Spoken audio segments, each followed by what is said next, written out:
Beirut's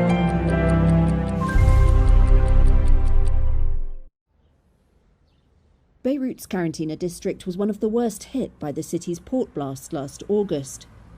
It's just across from the giant silo that's become a symbol of the tragedy. But the sheer scale of the destruction didn't daunt Mark Tourbet El Helou, a charity worker who has used a wheelchair since a spine injury in 2016. I understood that I have a mission now and I'm on it. Helou's charity, Offre Joie or Offer Joy, has repaired Lebanese districts hit by war and violence since the 80s. Karantina itself was the scene of massacres. With the Lebanese state now hollowed out by decades of corruption and failure, it fell to aid workers and volunteers to rebuild the city. Offre Joie took on 6 blocks, the homes of about 350 families, in this low-income neighbourhood. There are still many residents who have not returned 7 months on. This is how vast the damage was and how much work was needed. But I think in 1 month's time, a larger number of families will be able to go back to their homes and finally live in them.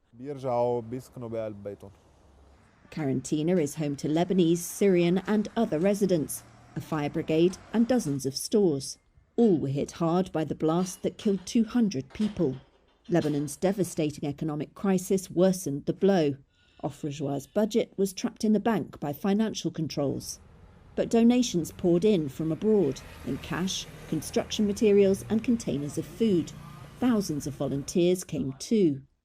Now Karantina bustles with life, and resident Vera Gagelian says it's never looked so good, with its houses painted pastel colours. We never dreamed we would have a neighbourhood like this. I have called it the French neighbourhood because it looks like the elegant streets in France. Look, there is nothing more beautiful. Another blow was the destruction of a church, which was damaged during the Civil War and renovated in the 1990s. Volunteers have rebuilt it yet again, and worshippers gathered there for Christmas Eve Mass. Helou said people needed a place of hope and prayer. I think the way to heal a tragedy like this is simply through love. When we love and give from the depth of our hearts, we see that love is able to achieve miracles that otherwise could not happen.